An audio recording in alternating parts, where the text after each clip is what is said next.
Okay, so I'm Fletcher Kade, and we're back with Hot Take and my guest. Mary Jane French. Sweet. So we're both comics. There could be a better intro, but I don't have anything. Do you? No, I rarely do.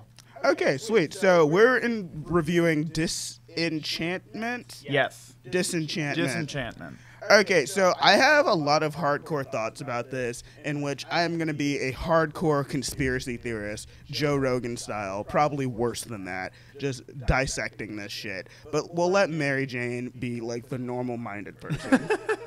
So we'll let you go first before I just ruin everything. Okay, I mean, you've sold me. Okay, I'm going to try to get through this quickly because I'm wanting to hear what you have to say. But, I don't know. First off, I am a big fan of both Futurama and The Simpsons.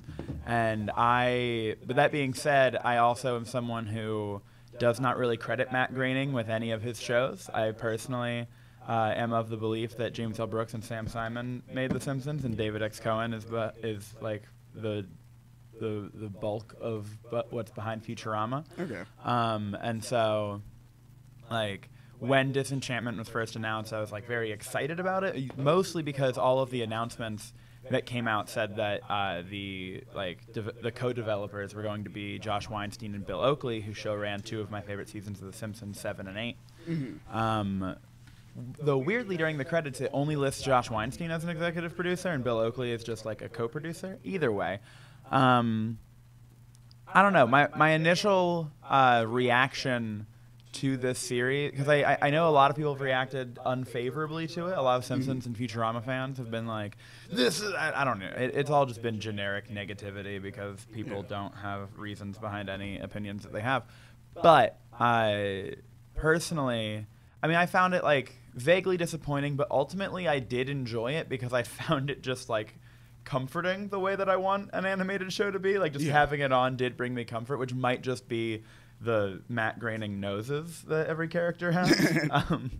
But overall, I mean, I liked it, but it's not like what I necessarily would want a show to be. But ultimately, I kind of chalk that up to the fact that I don't know. I guess to me, it felt like the pilot of this show was written in like 2000. Like it felt like this was written at the same time the first episode of Futurama was written, and then it was just released in 2018. And so it feels like a little lackluster. It's also the first Netflix series that has been like a Matt Groening show. And I feel like in the newer medium or so, it's, I don't know, it doesn't totally adjust very well to that. Because generally with Netflix series, they try to do like, the bingeability, and both of the other Matt Groening shows have all been very episodic for the most part. Futurama had some like through lines with like Leela's parents and things like that, but overall it was still very like, one episode at a time mentality for sure.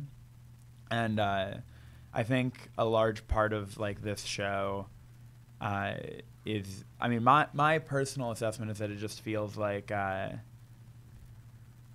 let's see how I can word this properly without being a shitbag.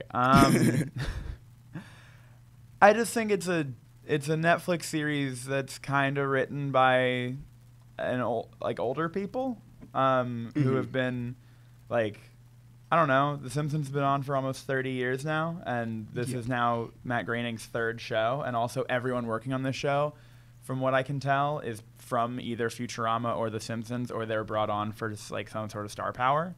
And so I feel like a lot of the sensibility is that of something that was like written in the 90s or early 2000s. And so it just feels a little out of place in like the Netflix pantheon. Is that the word I'm looking for? And yeah, overall, I just think it was, it was a Matt Groening show. I found it comforting, but ultimately, like, a lot of the jokes were just very, it was like a string of jokes rather. Like, I didn't feel like there was a very strong character connection that I felt with the characters. And I feel like the reason that this is lacking that, whereas early Simpsons and Futurama had that, was because they both developed character connection over like a more gradual pace, because each episode was like, okay, we're going to try to like be heavy on the humor, but then also like the second episode of Futurama is Fry waxing romantically about the moon, and like talking about how important it is, and it's hard not to like fall in love with Fry in that episode. Yeah. And I feel like part of the reason for that, I should stop heavily putting my hand down on this table, but I feel like part of the reason for that is that it is such like an episodic structure, and so instead of trying to, I feel like Disenchantment tried to do the thing where it leaned more on the overarching narrative. Yeah. And I feel like the overarching narrative fell kind of flat, largely because the main reason that you're supposed to like feel for the characters in that overarching narrative is because look at this big thing that's happening, when really the only reason you should care about the big thing that's happening is because they've already established why you should just care about the characters innately. Absolutely. Yeah, I totally agree with that. And you are right at 5. Cool. Okay, so I'll do my 5, and then let's get into a discussion about this. Deal. Okay, so here are my just wild opinions. So, like, watching this, because I've watched this a couple of times, and I've watched more than the first episode. But the first time I watched this, it was because I just saw a new cartoon on Netflix that was kind of, like, adult-aimed. And I have a horrible habit of sleeping with the TV on. Yeah. So, like, I was just doing that. And I kind of laughed every now and again, but I never actually finished a full episode. And then I watched it again on my own. I was like, okay, whatever. And I noticed some things I didn't like, but it still kind of went over my head. But watching this with somebody kind of changed it for me, because I was just, like, so hyper-focused, I guess, on just kind of seeing how they would react. Yeah, absolutely. That watching something with someone else changes the way you look at it completely. No, yeah, and then I guess for the first time I was just like sober enough and like had the right time in the day that I was just like, oh, okay, so this is what I've been looking at. And I was kind of like pulled back from it because like, okay, yeah, so opening scene, we start off and our main character, whose name I don't even remember, is in a bar getting wasted, and this ends up turning into a bar fight. Any other show, whatever, I don't care. And even this show, I didn't really care the first couple of times. But when I went into later episodes, I realized our main character is supposed to be a 16-year-old girl. And in medieval times, which I was giving them, I was suspending my disbelief enough to give them that. But when she's in scenes with other people and stuff, there are no other teenagers. Like, she is the only teenager in this world, fucking grown-ass men, getting wasted with them, like, taking her shirt off in front of her father as, like, a tease, and then, like, walking down the hallways of all these other grown-ass men. And I'm like, okay, whatever, I'll suspend my disbelief. You're in the Middle Ages, this, that, and the other. But, yeah, like I said... You're part of the royal family. No, yeah, you're part of the royal family. But, yeah, so I was like, okay, whatever. But... yeah, it really did kind of put me off that she is the only teenager in this world. And then when they do kind of mention age, they are not suspending their disbelief the way I am. Yeah. They are absolutely like, this is a teenager fucking grown man. You know, and that's supposed to be the joke. But for me, I'm just like, pedophiles? Yeah, absolutely. Yeah, so that is a major fucking turn off for me. But even with that, I can say that... and I'll get back to that because I just, that was absolutely on my mind. But beyond that, I will say the writing is okay. There are some jokes, and they did spend time building a world. Yeah. Which I do like, especially because I'm very into sci-fi, and I like fantasy if it's done right. Like, I can't do, like, I think Once Upon a Time is the worst show ever. Please tell the writers, tag them. But other than that, like, I can get into it if it's done right. But I think... especially for fantasy as opposed to sci-fi, it can be done a little better with animation because you can do so much more with animation.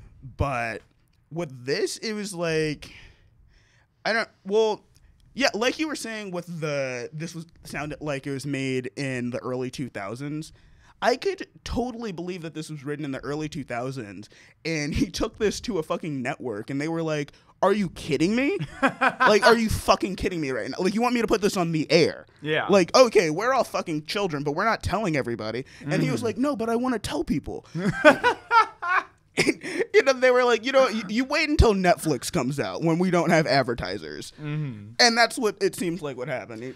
I have no idea whether or not this is like how long this was stewing around in whoever's mind it originated in. Like I said, I typically am of the belief that any not spin-off, but any offshoot of The Simpsons is spiritual. What's the term I'm looking for here? I don't know. Okay, whatever. Spiritual successor of The Simpsons. I tend to credit whoever developed it with Matt Groening. Yeah.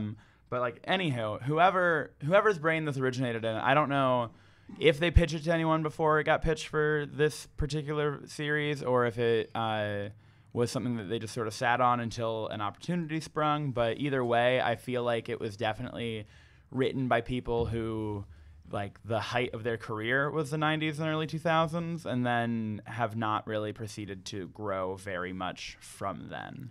No, yeah, absolutely. Which is perfect for a series set in, like, medieval times. No, yeah, because, like, one thing I noticed is that they spent their time, like, building, like, oh, here's the elf world, and here's where this elf thing comes from, and all this, and they're all happy in this shit. But like you're saying, that's not what actually makes the show worth it. Like, because with this show, I don't think I've actually finished it, but in what I have watched up until this point, I've noticed that they don't have, it's all about just, like, lewd jokes. There is no sense of being heartfelt. Whereas that, like, people might not say that all the time, but that's absolutely the reason The Simpsons and Futurama hold up. Oh, absolutely. Like, yeah. And Maggie Makes 3 is like it's on like the top. Hello. Oh, okay. Gotcha. And Maggie Makes 3 is like definitely like one of the big reasons why The Simpsons. I mean, it's on everyone's like top list of like top handful of episodes. And no, yeah, and then with what do you call it? With Futurama, I think one of the best episodes is when they tell the story of Fry's dog. Oh, absolutely, yeah. Yeah, like Jurassic Park. I have cried watching that. Like, in that every time. Yeah, every fucking time. Like, it's so good and the writing is so on point, but you absolutely, and having something like that and something so heartfelt, yeah, it makes you care about the characters, but it also allows the writers to almost work a little less hard. Because when you're that attached to the characters, like, I don't even need you to have the best animation. I just need the story to go on. Yeah, exactly. And speaking of animation, though, that one thing that I felt like was a little bizarre with Disenchantment, because, like, Futurama's animation deviated from The Simpsons a bit, and it looked a little more like more computerized, and like some of it looked like a little shitty as a result, but it all felt like within theme for Futurama because it is a sci-fi series. Yeah. But then I felt like Disenchantment like carried that on a lot, where they continued to have like any like massive wide sweeping shot is like very mildly 3D animated. And I mean, I don't know if that's actually the case, but that's what my rudimentary brain thinks it is. But either way, it's like clearly a little more computer generated, and but like it's in this like weird uncanny valley. And for a fantasy series, it just it pulls me out more. Like for Futurama, I could be like, oh yeah, it's a sci-fi animated comedy on Fox in the early 2000s. So that makes perfect sense and checks out. There's a sassy robot, and but I also felt like. I don't know. I think this is the first Matt Groening series to like lean on star power in the core cast. Okay, yeah. Because the Simpsons was, I think, mostly like people from the Tracy Ullman Show, and then in the core cast initially, and then Futurama was just other people like. And Disenchantment has all of the like typical Matt Groening voices. Like they've got like Tress MacNeille and et cetera, et cetera. And I'm really happy to see those plugged in everywhere they are. But the three main people are all just like folks who have like a bit of a cult following on their own, and then just sort of plugged in, which is not. I don't know that I have an issue with that, but it is definitely something that's a little disorienting for this iteration of a Matt Groening show. Well, yeah, it also like it's not a solid main cast. Like, because Yeah, with The Simpsons, you've got a solid family unit. And then with Futurama, you've got a solid team working together. Exactly. And also Futurama has that very strong sense of chosen family involved. Yeah, because absolutely. Fry has the strong fish out of water thing going on for him. And so, like, you know, he's suddenly 1,000 years in the future, and he he immediately bonds with Bender, and then, and he is literally related to the professor, and, you know, it's definitely a chosen family type situation.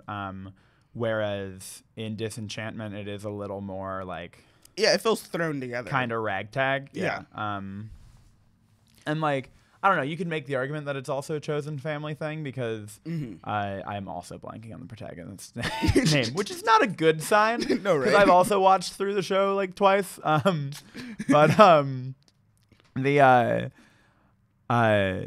What you call it? Yeah, like you could make the argument because she is trying to like find folks that she can actually relate to because of the pressures of being, like, you know, the eldest child in the royal family and yada yada yada yada yada, and not feeling super connected with her dad and having lost her mom, and there's all these elements, but I feel like most of those elements are kind of like washed away with like a hokey like one-liner, which those aren't necessarily bad. Yeah. But I do feel like a lot of the times where they're trying to like really make you connect with the characters, it gets a little lost because they're leaning more into a smarmy tone rather than heartfelt. And I do think heartfelt was like the perfect word to describe like what made Futurama and Simpsons work, because it's not necessarily like pulling all the typical like heartstrings that like a drama would try to pull, but it is just genuinely trying to make you care about the characters.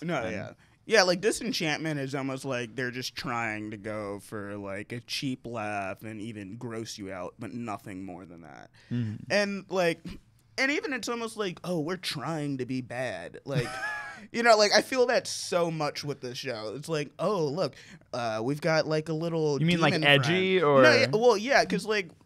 Yeah, and some stuff is like so on the nose where I'm just like, why didn't she just literally hang out with the devil? It's like, oh, we've got a little demon and its name is Lucy. Like Lucifer?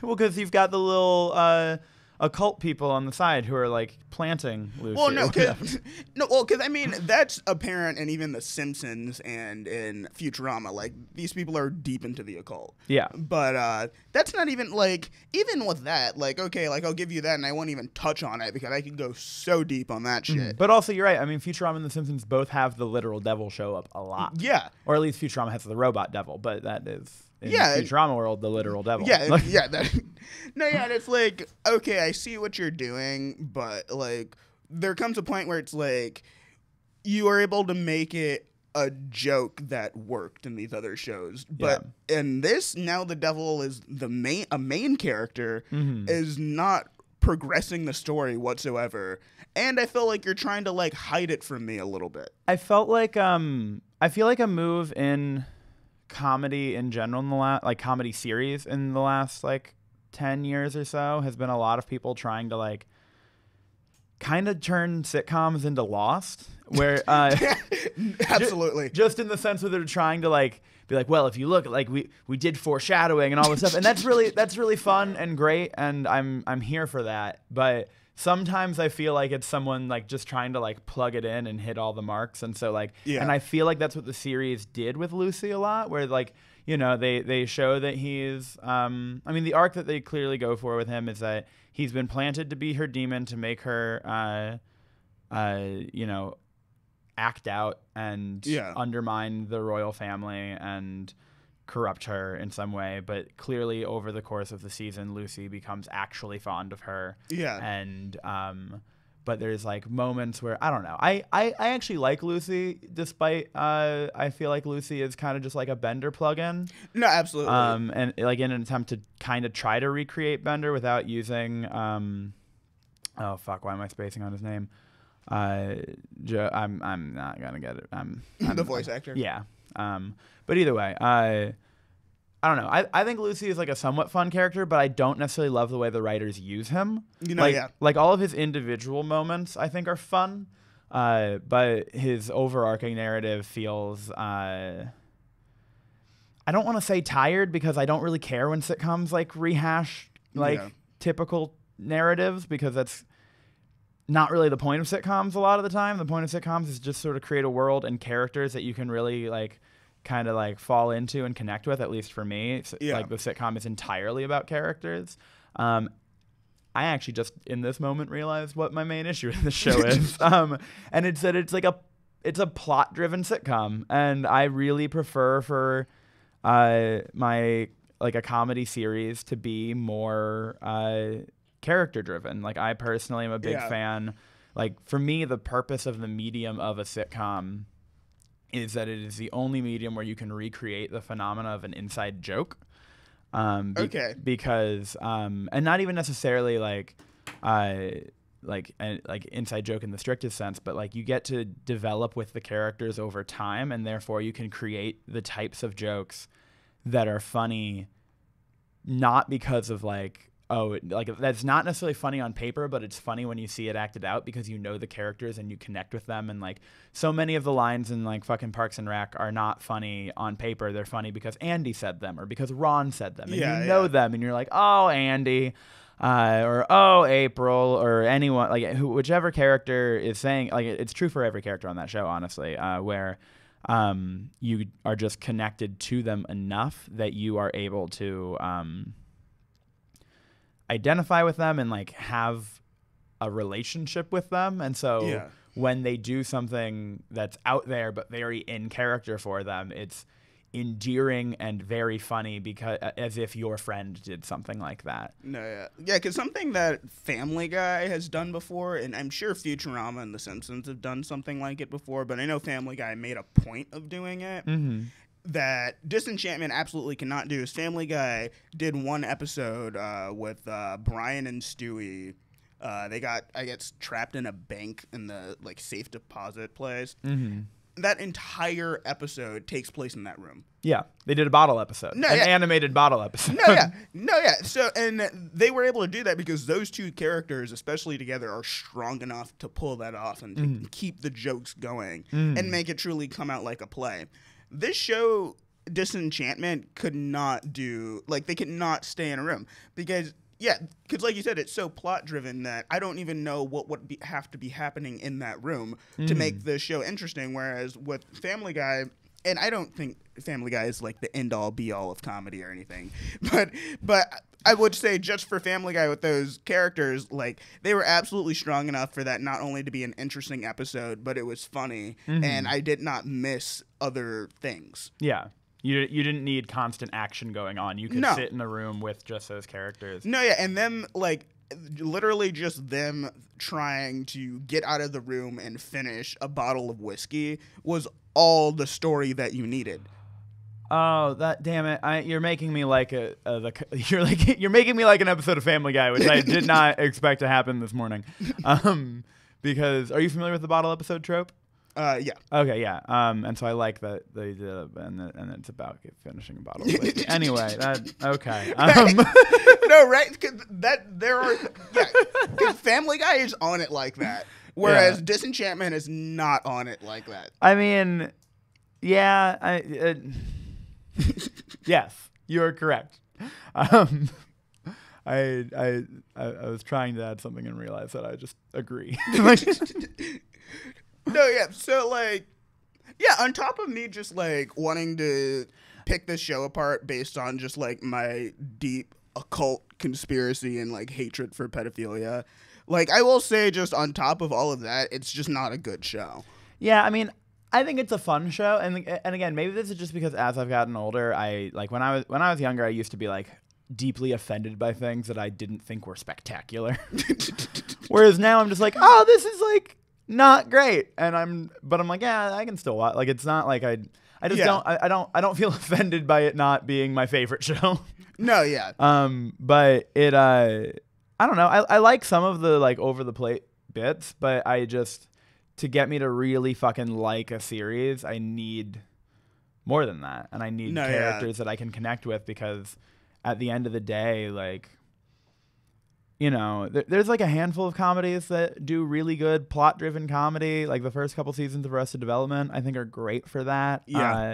I think Their characters are on point, though. that's true. Arrested Development has solid characters as well, whereas I feel like Disenchantment is a little more. I don't know. It is like plot and bit driven rather than like character driven. That you can't say that there's not like character conflict and character like elements to it, but the character elements just don't really shine through in a way that makes me care. Yeah, one thing that I was thinking for this show is that like I don't know, it's like they really wanted to take us into like what they were doing with this world and what they've built in the but I think the mistake with this show, one of them anyway, is the mistake that a lot of pilots have, is to start like they started at the beginning of the story, and that wasn't really needed. Like I didn't need to know all that shit. Like, oh, the elf came from an elf world. Like I don't give a shit. It doesn't help the story go any further. Like all I needed was the one line of like, oh, his blood is magic. Done. Also, just to do a quick sidetrack, I want to just look into the camera for a moment and make it clear. I don't think I could make a series as good as Disenchantment at this point in time. But I couldn't make an animated series, but I'll put my fucking money on it. Matt Groening, come here. Yeah. Yo, I'll get in that fucking fight. Well, Twitter beef, I'll lose the Twitter beef and still end up more famous than I was currently. So, like, come at me with your shit. No, I just want to make it clear that I am 100% an audience member talking out of my ass, but I do have opinions. I am not making that clear. I have opinions and they're all right. All of my opinions are correct. Listen, objectivity does not exist. But yeah. No, I think it's an okay show. Like, it's fun. It's fun. No, yeah. It does not make me care about it. If this show were to be removed from, if someone were to tell me you can never watch this show again, I would not. I wouldn't feel any like tinge in my heart or anything. I wouldn't. Nothing would. I wouldn't feel a loss. No, yeah. The main thing I like about this series is the voice of the king, because he's been present throughout Futurama a lot, and I like seeing him in a more prominent, stable role, because he was always just like, there were like 15 side characters in Futurama that had that voice. Yeah, because I wonder if the Futurama team is really even a part of it, because I was just talking to a few different people about this with Fantastic Beast. Do you know that movie? I'm familiar with it. I haven't watched it at all. Well, Fantastic Beast is like the new J.K. Rowling book / movie. And the thing with Fantastic Beast is like some people like the first one. I thought the first one, like, it's pretty much like Disenchantment. Like, I could turn it on. But absolutely does not live up to Harry Potter whatsoever. I'm sure the book doesn't either. But the thing and then I hear the second one was horrible, like way worse. And when you watch the movie, it's like right off the bat, within the first 5 minutes, I was like, J.K. Rowling did not write this. Like, there's no fucking way. Like, this is not her style. This is not how much detail she goes into. It just was not. I was like, this is the same genre, but like, you're not going to just trick me on that shit. And that might kind of be how this is, because what can happen with somebody like J.K. Rowling, when you're that popular, you can literally, you're allowed to just sell your name. Yeah. Like, I mean, yeah. I personally, I mean, like, this is my third time going into it. I think that the people behind every Matt Groening show or whoever else is listed under the developed by credit, because I mean, I've just done a lot of compulsive research, and I have not compulsive. You get what I'm saying for context clues. I've done a lot of in-depth obsessive research, particularly when I was in high school on the Simpsons writing staff and Futurama as well. And like David X. Cohen is listed as a consulting producer on Disenchantment, and most of the Simpsons showrunners still stay on The Simpsons as consulting producers, as a side note. But I don't know, like the general vibe that I get, because like Futurama and The Simpsons are like similar enough to where you're like, oh yeah, these are like similar, but also like part of the reason for that, in my opinion, I don't know shit about fuck, but what I have gathered is that I mean, basically, if you look at the original Futurama writing staff, they kind of just treated the Simpsons writing staff at the time like a healthy liver, where they just took some of the good parts and planted it over here. And so, like, I honestly chalk that up to the similarities in tone and stuff and such, because like David X. Cohen was a writer on The Simpsons before he was the showrunner for Futurama, and also when The Simpsons was initially created, like it was Matt Groening's first show. Meanwhile, the co-developers are James L. Brooks and Sam Simon, who already had like well-established careers creating television programs. Or actually, I don't know if Sam Simon had created a show prior to that, but he show ran Taxi already, and James L. Brooks had created like 4 series at that point already. And meanwhile, Matt Groening was a cartoonist who got a series of animated shorts on the Tracy Ullman Show, and then that became a Christmas special, which became a series. And all right, I also, in the research that I've done, again, I wasn't there. All this happened before I was born. I'm an infant, but but from what I could tell through online research, I'm pretty sure Sam Simon hired the entire original writing staff and just like pretty much cherry picked folks from the Army magazine and kind of instilled like the initial like show Bible for The Simpsons. And then beyond that, they just sort of like, you know, the first 2 seasons were show ran by the 3 developers, and then they just had other folks come on. And like Matt Groening has remained on the entire time as an executive producer, but there's always been like other people at the helm, kind of rotating. For the first 12 years, it was for the first 8 years, it rotated every 2 years, and then seasons 9 through 12 were Mike Scully, and then from there it was Al Jean, who had already done it for the seasons 3 and 4 for a while, and he's just been doing it since. Oh wow! Anyway, this is a really long, rambly thing. But my point being is that I feel like I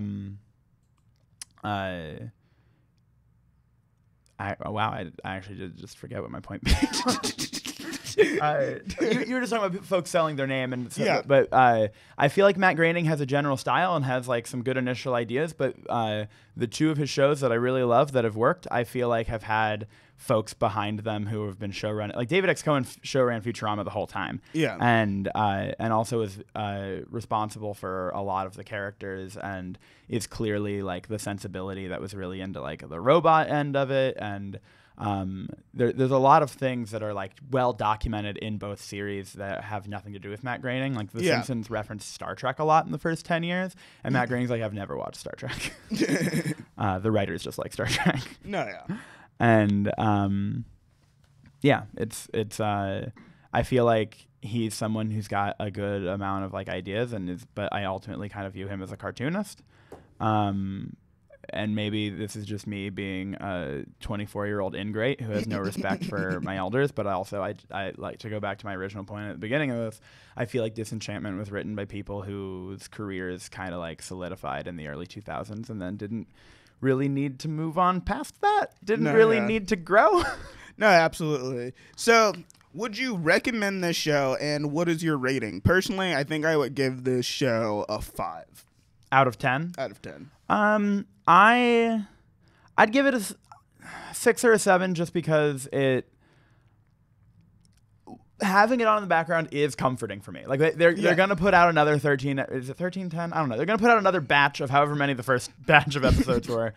And I'm going to watch them. I'm going to sit through it. I'm going to chuckle and enjoy it. Also, real quick, I want to point out that I do think that Nat Faxon is the best voice acting in the core cast because of the 3 of them, he's the one who I don't recognize his voice. Like Nat Faxon as Elfo is impressive to me. Not that I didn't like. Yeah. Anywho, but would I recommend this show? I would recommend the show to 50-year-old Simpsons fans. Okay. Other than that, I would go, if you feel like watching it, it's there.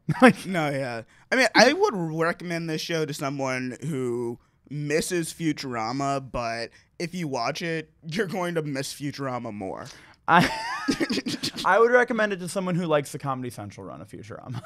Okay, no, yeah, absolutely. Yeah, and I guess, like, if you need a cheap laugh or really just something to have on in the background, I would do that. But even as something to have on in the background, I would say it's almost too plot-driven. Like, because you... Because you miss a lot of things. I don't know. I feel like an asshole. I feel like I'm a sniveling nobody who's trying to feel like a somebody by shitting on a thing that someone else made, and I apologize. That's what this whole podcast is. Like, I don't have a career, but let me shit on yours. Okay. But yeah, so 6, 7. We'll say you gave it a 7 just to make you look nicer. Okay. Yeah.